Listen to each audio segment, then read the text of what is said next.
एक युवक बहुत ही महत्वाकांक्षी था। उसके बड़े बड़े सपने थे। वह बहुत कुछ हासिल करना चाहता था, बहुत बड़ा बनना चाहता था। लेकिन उसे ये सब कुछ बहुत जल्दी हासिल करना था। उसे हमेशा लगता था कि उसके पास समय बहुत कम है, इसीलिए वह जल्द से जल्द अपने सपनों को पूरा करना चाहता था। उसने कई बार कड़ी मेहनत करके जल्दी सफलता हासिल करने का प्रयास किया, लेकिन वह हर बार असफल हो जाता। उसे थोड़ी बहुत कामयाबी तो मिल जाती थी, लेकिन उसे कभी भी अपने मनचाहे परिणाम हासिल नहीं हो पाते थे। इस बात से वह बड़ा परेशान हो जाता था। वह सोचता रहता कि कमी कहाँ रह रही है। आखिर वो ज़्यादा मेहनत करके दूसरों की तुलना में जल्दी सफल क्यों नहीं हो सकता। ये प्रश्न अक्सर उसे बहुत परेशान करता था। लेकिन फिर धीरे धीरे उसे समझ आने लगा कि शायद उसे उन नियमों और रहस्यों के बारे में नहीं पता जिनका उपयोग करके वह कम समय में बड़ी सफलता हासिल कर सकता है। जिस दिन उसे ये बात समझ आई, उस दिन के बाद से वह ऐसे इंसान की तलाश में रहने लगा जो उसे सफलता के उन नियमों और रहस्यों के बारे में विस्तार से समझा सके। तभी एक दिन उसे अपने एक मित्र के माध्यम से एक ऐसे गुरु के बारे में पता चला जो अपनी बुद्धिमत्ता और ज्ञान के लिए दूर दूर तक प्रसिद्ध थे। वो लोगों की समस्याओं को समझकर बड़ी ही बुद्धिमानी और सरलता से उसका समाधान निकाल लेते थे। साथ ही वो मुश्किल से मुश्किल बात को भी बड़े ही आसान शब्दों में समझा देने में माहिर थे। गुरु के बारे में जानकारी मिलते ही अगले दिन वह युवक सीधे उन गुरु के आश्रम में पहुंच जाता है। वो गुरु एक बौद्ध भिक्षु थे। युवक ने उन्हें प्रणाम किया और उनके सामने बैठ गया। बौद्ध भिक्षु ने युवक से आने का कारण पूछा तो युवक ने कहना शुरू किया, मुनिवर, मेरे सपने बहुत बड़े हैं। मैं जीवन में बहुत कुछ बनना और करना चाहता हूँ, बड़ी सफलताएं हासिल करना चाहता हूँ, लेकिन मुझे ये सब कुछ कम समय में हासिल करना है। मैंने कई बार कड़ी मेहनत करके जल्दी सफल होने का प्रयास किया, लेकिन मुझे कभी भी मनचाहे परिणाम नहीं मिले। मुझे लगता है कि मुझे सफलता के उन महत्वपूर्ण नियमों और रहस्यों के बारे में जानने की ज़रूरत है जिनका उपयोग करके मैं कम समय में बड़ी सफलता प्राप्त कर सकता हूँ। क्या आप मुझे उन नियमों और रहस्यों के बारे में विस्तार से समझा सकते हैं? मैं वादा करता हूँ कि मैं जरूर उन नियमों का पालन करूँगा। बौद्ध भिक्षु को उस युवक की आंखों में एक ज्वलंत इच्छा शक्ति और जुनून दिखा। वह सफल होने के लिए कितनी भी मेहनत करने और बड़ा से बड़ा त्याग करने के लिए भी तैयार था। बौद्ध भिक्षु ने उसकी आंखों में देखते हुए गंभीर आवाज में कहना शुरू किया, आज मैं तुम्हें 8 ऐसे नियम बताऊंगा जिनका अगर तुम पूरी ईमानदारी से पालन करते हो तो तुम 10 साल के लक्ष्य को 10 महीने में पूरा कर सकते हो। बस शर्त यह है कि इन नियमों पर पूर्ण विश्वास रखते हुए पूरी ईमानदारी से इनका पालन करना है। पहला नियम कि सबसे पहले अपने दिमाग को इस संभावना के लिए खोलो कि हाँ, ये किया जा सकता है। 1 साल का काम 1 महीने में किया जा सकता है। इस बात का अपने दिमाग को विश्वास दिलाओ, क्योंकि जब तक तुम्हें अंदर से ही इस बात पर पूर्ण विश्वास नहीं होगा कि तुम 10 साल के लक्ष्य को 10 महीने में भी पूरा कर सकते हो, तब तक तुम इसके लिए जरूरी कदम नहीं उठा पाओगे। कोई भी लक्ष्य बाहरी दुनिया में पूरा होने से पहले एक बार हमारे दिमाग में पूरा होता है। इसीलिए इस संभावना को स्वीकार करो। ठीक उस विद्यार्थी की तरह जिसने साल भर कुछ खास पढ़ाई नहीं की, लेकिन परीक्षा से 1 महीने पहले सब कुछ भूलकर स्वयं को पढ़ाई में झोंक देता है और इतनी कड़ी मेहनत करता है कि उसके परिणाम सभी को आश्चर्यचकित कर देते हैं। जब वह विद्यार्थी 1 साल की पढ़ाई को अपनी कड़ी मेहनत और एकाग्रता से 1 महीने में पूरा कर सकता है, तो तुम अपने लक्ष्य पूरे क्यों नहीं कर सकते? सफलता के नियम तो सभी के लिए एक बराबर काम करते हैं। दूसरा नियम, 6 महीने के लिए गायब हो जाओ। आने वाले 6 महीने के लिए भूल जाओ कि तुम्हारा कोई है। भूल जाओ अपने दोस्तों और रिश्तेदारों को, अपने पड़ोसियों को। कोई तुम्हें छोड़कर नहीं जाने वाला। जिसको रुकना होगा वो रुकेगा। बस 6 महीने के लिए अपने सारे दरवाजे बंद कर लो और दूर हो जाओ इन सारी भटकाने वाली चीज़ों से। यानी कि तुम्हें स्वयं को 6 महीने के लिए दुनिया से गायब कर लेना है, जैसे कि तुम कभी यहाँ थे ही नहीं। तुम्हें अपने आप को 6 महीने के लिए अपने मन, शरीर, लक्ष्य और उद्देश्य के साथ बंद कर लेना है। 6 महीने कोई बहुत ज़्यादा समय नहीं होता है। ये सुनने में बड़ा लग सकता है, लेकिन तुम ये भी तो देखो कि ये त्याग तुम किसके लिए कर रहे हो? अपने मित्रों या पड़ोसियों के लिए या खुद के लिए? इन 6 महीनों में अगर तुम्हारे और तुम्हारे लक्ष्य के बीच कोई आ रहा हो, वो भले कितना ही अमीर हो, प्रभावशाली हो, लेकिन अगर फालतू की बातें कर रहा है तो वहां से गायब हो जाओ। अगर तुम्हारे मित्र और रिश्तेदार अपने मतलब से तुम्हें घूमने बुला रहे हैं तो उन्हें मना कर दो, क्योंकि तुम्हारे जाने या ना जाने से उन्हें कोई फर्क नहीं पड़ेगा, लेकिन तुम अपनी जिंदगी में एक कदम पीछे जरूर हो जाओगे। बेमतलब के गप्पे मारने वाले दोस्तों के समूह से दूर हो जाओ। समय बर्बाद करने वाले लोगों से मतलब रखना बंद कर दो। अगर थोड़े रिश्ते खराब होते हैं तो होने दो। अपनी नींद और ऊर्जा को दूसरे लोगों पर बर्बाद करना बंद कर दो। एकदम स्वार्थी बन जाओ। सिर्फ अपने बारे में सोचो, अपने लक्ष्य, उद्देश्य, योजना और परिवार के बारे में, बस। और जो भी चीज तुम्हें इनसे दूर ले जा रही है, उन सब विचारों को अपने दिमाग में जला दो। तीसरा नियम, एक सही गुरु की तलाश करो। अगर तुम्हें किसी काम में जल्दी सफल होना है और उसके शीर्ष पर पहुंचना है, तो तुम्हें अपना समय उस काम का साधारण ज्ञान रखने वाले लोगों के साथ बर्बाद नहीं करना चाहिए, बल्कि तुम्हें तो सीधा उस इंसान के पास जाना चाहिए जो पहले से ही उस काम के शिखर पर है, क्योंकि वही इंसान तुम्हें सबसे अच्छे से सिखा सकता है कि शीर्ष तक कैसे पहुंचना है। उसने उन सारी मुश्किलों और बाधाओं का सामना कर रखा है जिनका तुम भविष्य में सामना करोगे। इसीलिए वह अपने अनुभवों से तुम्हें ऐसी बातें सिखा सकता है जिसे स्वयं सीखने में तुम्हें अपना बहुत सारा समय खर्च करना पड़ेगा।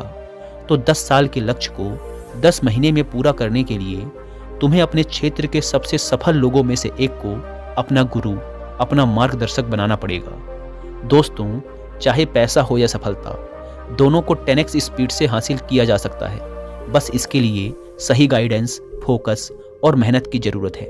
इस बारे में और डिटेल से समझने के लिए मैं आपको कुकू एफएम पर 2 हिंदी ऑडियो शो रिकमेंड करूंगा, जिसमें से पहले ऑडियो शो का नाम है अचीव मोर सक्सीड फास्टर।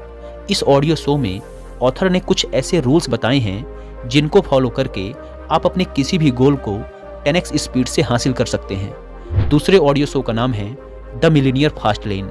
यह कुकू एफएम के one of the best audio show में से एक है। इसमें ऑथर ने बताया है कि मिलीनियर बनने के लिए 10 साल की जरूरत नहीं है, कई बार 1 साल या 6 महीने भी काफ़ी होते हैं। इस ऑडियो शो में 10x स्पीड से अमीर बनने के पीछे की साइकोलॉजी और तरीकों के बारे में विस्तार से बात की गई है। इन दोनों ऑडियो शो के अलावा भी कुकू एफएम पर अलग अलग फील्ड जैसे मोटिवेशन, बिजनेस, फाइनेंस, स्पिरिचुअलिटी से रिलेटेड 10,000 से भी ज़्यादा ऑडियो शोज अवेलेबल हैं, वो भी हिंदी, इंग्लिश समेत कई रीजनल लैंग्वेजेस में। कुकू एफएम पर हर महीने 2400 घंटों से भी ज़्यादा का न्यू कंटेंट ऐड कर दिया जाता है, जिसे आप अपने डेली के काम जैसे वॉकिंग, रनिंग, कुकिंग करते हुए सुन सकते हैं। इस प्लेटफॉर्म का मंथली सब्सक्रिप्शन पड़ता है 99 रुपीज़ का, लेकिन अगर आप मेंबरशिप लेते समय यूज़ करते हैं कूपन कोड WI50 तो आपको इसके फर्स्ट मंथ का सब्सक्रिप्शन पड़ेगा 99 की बजाय सिर्फ 49 रुपीज़ का। ऐप को डाउनलोड करने की link description and first comment पर मिल जाएगी। आइए वीडियो में वापस लौटते हैं। चौथा नियम, एक स्पष्ट और निश्चित लक्ष्य तय करो। निश्चित कर लो कि तुम्हें क्या और कितने समय में हासिल करना है। तुम्हारा लक्ष्य स्पष्ट रूप से तुम्हारे पास लिखा हुआ होना चाहिए। तुम भले ही कितने ही होशियार हो, कितने ही बुद्धिमान हो, कितना भी तेज तुम्हारा दिमाग हो, लेकिन अगर तुम्हारे पास एक स्पष्ट लक्ष्य नहीं है और तुम अपने लक्ष्य की तरफ रोज मेहनत नहीं कर रहे हो, तो बड़ी सफलता तुम्हें कभी नहीं मिल सकती। बड़ी सफलता के लिए एक स्पष्ट लक्ष्य का होना सबसे जरूरी है। मानवीय स्वभाव के बारे में एक बात है कि अगर तुम्हारा लक्ष्य बहुत ज़्यादा आसान होगा तो तुम उसे हल्के में छोड़ दोगे, और अगर तुम्हारा लक्ष्य बहुत ज़्यादा मुश्किल होगा तब भी तुम उसे असफल होने के डर से छोड़ दोगे। इसीलिए लक्ष्य ऐसे होने चाहिए जो मुश्किल तो हों लेकिन उन्हें पूरा किया जा सके। अगली बात, तुम्हारे जीवन के लक्ष्य यानी प्राथमिकताएं 3 से ज़्यादा नहीं होनी चाहिए। अगर तुम्हारी 3 से ज़्यादा प्राथमिकताएं हैं, यानी 6-7 ऐसे काम हैं जो तुम्हें लगता है सारे बराबर जरूरी हैं, सारे करना जरूरी है, तब उनमें से एक भी ऐसा काम नहीं है जो सच में जरूरी है। 3 से ज़्यादा प्राथमिकताएं होने का मतलब है कि एक भी ढंग की प्राथमिकता नहीं है। प्राथमिकता का मतलब होता है उद्देश्य, यानी जो है बस यही है और इतने समय में ही है। कोई उद्देश्य नहीं मतलब भटका हुआ, दुखी और अस्त व्यस्त जीवन। उद्देश्य मतलब मजा, क्या चाहिए पता है तुम्हें। अगर किसी इंसान के पास कोई उद्देश्य ही नहीं है तो वो हमेशा भटकता ही रहेगा। ज़्यादातर लोगों की ज़िंदगी का नियम बड़ा अजीब है। उनको नहीं पता कि उन्हें क्या चाहिए और वो बस लगे हुए हैं। इसीलिए अगर तुम्हें 10 साल का लक्ष्य 10 महीने में हासिल करना है तो तुम्हारा लक्ष्य तुम्हारे दिमाग में स्पष्ट रूप से अंकित होना चाहिए। 5वां नियम, लक्ष्य को पाने के लिए एक विस्तृत योजना बनाओ। देखो कि तुम्हारे लक्ष्य को हासिल करने के लिए 3 सबसे जरूरी काम क्या हैं, उनका पता लगाओ और फिर उन कामों को आगे छोटे छोटे हिस्सों में बांट लो। अपने 10 महीने के लक्ष्य को दिनों, हफ्तों और महीनों में बांट लो और ये निश्चित करो कि तुम हर दिन अपने उस बांटे हुए काम को पूरा कर रहे हो। इसके साथ ही तुम्हारे पास 3 ऐसे ठोस कारण होने चाहिए कि तुम्हें ये लक्ष्य क्यों हासिल करना है। याद रखो, जितना ज़्यादा मजबूत तुम्हारा कारण होगा, उतनी ही ज़्यादा संभावना है कि तुम्हारा लक्ष्य हासिल हो जाएगा। हर दिन उस लक्ष्य को पूरा होता हुआ देखो और महसूस करो कि जब तुम उस लक्ष्य को हासिल कर लोगे तो कैसा महसूस करोगे। उसे महसूस और अनुभव करने की कोशिश करो।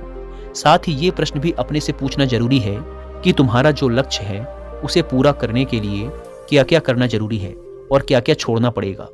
तुम्हें अपने लक्ष्य के बारे में ये अंदाजा भी जरूर होना चाहिए कि तुम्हारा लक्ष्य कितना मुश्किल है। तुम्हें अपने लक्ष्य को हासिल करने के लिए कितनी मेहनत करनी पड़ेगी, कितना त्याग करना पड़ेगा, इस बात का भी तुम्हें अंदाजा होना चाहिए। छठा नियम, स्वयं के अंदर प्रबल एकाग्रता और अनुशासन विकसित करो। कभी कभी ऐसा होता है ना कि हम बहुत ज़्यादा ऊर्जावान महसूस करते हैं। हमें लगता है आज बड़ा अच्छा लग रहा है, पर समस्या ये है कि यह कभी कभी ही महसूस होता है। याद करो उस दिन के बारे में जिस दिन तुम बहुत ज़्यादा एकाग्र थे, बहुत ज़्यादा काम करने का मन कर रहा था। तुम्हारे अंदर ये नहीं आ रहा था कि मैं कल से करूँगा। एक उत्साह था तुम्हारे अंदर, एक ऊर्जा थी। सोचो, अगर तुम्हारे साथ ये हर रोज होने लगे तो तुम अपनी ज़िंदगी में क्या कुछ हासिल नहीं कर सकते। आलस, थकान, काम में मन न लगना, ध्यान भटकना, हार मानने का मन करना, बार बार काम को बदलना, ये सब ना हो। इसीलिए तुम्हारा ध्यान होना चाहिए अपनी ऊर्जा नियंत्रण पर। हमें हर दिन एक निश्चित मात्रा में ऊर्जा मिलती है, इसीलिए इसका सही से उपयोग करना सीखो। अपना सबसे अच्छा समय जब तुम जोश में होते हो, उस समय सिर्फ वो करो जो तुम्हारे लिए सबसे ज़्यादा जरूरी है। बाकी दुनिया की बातें सब बाद में। पहले दिन जिस काम को जितने समय में कर सकते थे, प्रयास करो अगली बार उसे और कम समय में कर सको। कष्ट को झेलो, तुम्हारा शरीर और दिमाग एक समय के बाद उसे स्वीकार कर लेंगे। फिर एक दिन मजाक हो जाएगा तुम्हारे लिए वो करना। जो लक्ष्य तुम्हें पाना है, उसे पाने में अगर कोई चीज़ रोके या बाधा बने तो उसे छोड़ दो, उससे किनारा कर लो या टाल दो कि इसे बाद में करेंगे। जब हम ऊर्जावान, उत्साहित और एकाग्र महसूस कर रहे होते हैं, तब हम 10 घंटे के काम को 1 घंटे में ही पूरा कर सकते हैं। और अगर यही ऊर्जा और एकाग्रता तुम्हारे अंदर हमेशा बनी रहे तो तुम 10 साल के लक्ष्य को 10 महीने में भी पूरा कर सकते हो। दुनिया में जितने भी मज़े बने हैं, कामयाब लोग इन सबको नज़रअंदाज कर लेते हैं और वो मज़ा ढूंढते हैं अपने काम में। बड़े से बड़े कामयाब लोगों के पास में उन्होंने कितना लगातार एक ही काम को किया, इसकी कहानी होती है, ना कि कितना उनको ज्ञान था, इसकी कहानी होती है। तुम किसी भी सफल इंसान को देख लो, उसके काम गिने जाते हैं, उसका ज्ञान नहीं। ज्ञान बहुत लोगों के पास होता है, लेकिन लगातार काम बहुत ही कम लोग कर पाते हैं। कहने का मतलब है कि ज्ञान के साथ मेहनत और अनुशासन बहुत जरूरी है। दुनिया में ज़्यादातर इसी बात के उदाहरण मिलेंगे कि कम ज्ञान रखने वाले अक्सर ज़्यादा ज्ञान रखने वाले से आगे निकल जाते हैं, और इसकी वजह होती है निरंतरता, यानी लगातार प्रयास। कामयाबी न ज्ञान की मोहताज है, न तेज दिमाग की मोहताज है, न पैसों की, न जान पहचान की। ये कामयाबी गुलाम है लगातार प्रयास की, लगातार कर्म करते रहने की। बात जानकारी या ज्ञान की नहीं है, ज्ञान तो पूरी दुनिया ले रही है। बात उस ज्ञान को दूसरों से ज़्यादा बुद्धिमानी से उपयोग करने की है। 90% लोग तो अपने दिमाग में पड़े ज्ञान का इस्तेमाल ही नहीं कर रहे, ज्ञान लेके बैठे हैं, कर कुछ नहीं रहे। दुनिया में सफल और अमीर वो लोग बने हैं जिन्होंने ज्ञान मिलने पर उस पर काम शुरू किया, ना कि वो लोग जो कि ज्ञानी हैं। मेहनत हमेशा एक बुद्धिमान इंसान को पीछे छोड़ देती है जब बुद्धि वाला इंसान मेहनत नहीं करता। एक मूर्ख इंसान लगातार अपनी मेहनत और प्रयास से एक प्रतिभाशाली आलसी व्यक्ति को बड़ी आसानी से हरा सकता है। अफसोस, बड़ी कामयाबी के लिए ध्यान चाहिए, ज्ञान नहीं। ज्ञान तो ले सकते हैं, लेकिन भटके हुए मन को लगाना सबसे मुश्किल होता है। दूसरी चीज है अनुशासन और काम को समय पर करना। इस दुनिया में सबसे ज़्यादा सपने काम को टालने की आदत ने मारे हैं। सबसे ज़्यादा सपने आलस्य ने मारे हैं। इस टालने की आदत ने कि मैं कल करूँगा, बाद में करूँगा, इस टालने की आदत ने ना जाने कितने लोगों को बुढ़ापे में यह पछतावा करवाया है कि काश मैं एक कोशिश और कर लेता। तो 10 साल के लक्ष्य को 10 महीने में प्राप्त करने के लिए गहन एकाग्रता और अनुशासन का होना बेहद जरूरी है। 7वां नियम, उत्तरदायित्व लो और जवाबदेह बनो। अपने काम की व्यक्तिगत जिम्मेदारी लो और उसके प्रति जवाबदेह रहो। किसी एक ऐसे इंसान को ढूंढो जिसके प्रति तुम जवाबदेह बन सको, जिससे अगर तुम किसी काम को करने का वादा करते हो तो वह तुमसे उस काम के पूरा होने या ना होने पर प्रश्न कर सके और तुम्हें उसे उत्तर देना पड़े। ऐसी उत्तरदायित्व और जवाबदेही तुम्हें तुम्हारे लक्ष्य से भटकने नहीं देती और तुम्हें समय पर काम पूरा करने के लिए मजबूर करती है। वह व्यक्ति जिसके प्रति तुम जवाबदेह रहोगे वह तुम्हारे माता पिता या गुरु कोई भी हो सकते हैं। 8वां नियम, लगातार सीखते रहना और नई चीज़ों को अपनाना। अगर तुम्हारा लक्ष्य बहुत बड़ा है तो ऐसा नहीं होगा कि तुमने लक्ष्य बनाया और वो तुम्हारी योजना अनुसार पूरा हो जाएगा। तुम रोज मेहनत करते रहोगे और आगे बढ़ते रहोगे, ऐसा नहीं होगा। रास्ते में कई सारे उतार चढ़ाव आते रहेंगे। कई बार तुम बहुत मेहनत करोगे, तुम्हें कुछ अच्छे परिणाम मिलेंगे, फिर तुम मेहनत करते रहोगे लेकिन तुम्हें परिणाम नहीं मिलेंगे, तुम नीचे आओगे, ऐसे ही फिर ऊपर जाओगे और ऐसा ही कई बार होता रहेगा। तब जाकर तुम्हारा दिमाग, तुम्हारा शरीर और तुम्हारा विश्वास ये चीज स्वीकार कर पाएंगे कि हाँ, मुश्किलों के बाद भी तुम बड़ी सफलता प्राप्त कर सकते हो। बात बहुत ही साधारण है, बदलाव प्रकृति का नियम है, इसीलिए लगातार नया सीखते जाओ, अपने पुराने बेकार विश्वासों को तोड़ते जाओ और समय के अनुसार नई चीजों और नए तरीकों को अपनाते जाओ। इतना कहने के बाद बौद्ध भिक्षु ने अपनी बात समाप्त की। अब उस युवक को समझ आ चुका था कि उसे जल्दी सफलता हासिल करने के लिए क्या क्या करना है। उसने इस जानकारी के लिए बौद्ध भिक्षु का धन्यवाद किया और वहां से चला गया। दोस्तों, उम्मीद है कि आपको यह वीडियो पसंद आई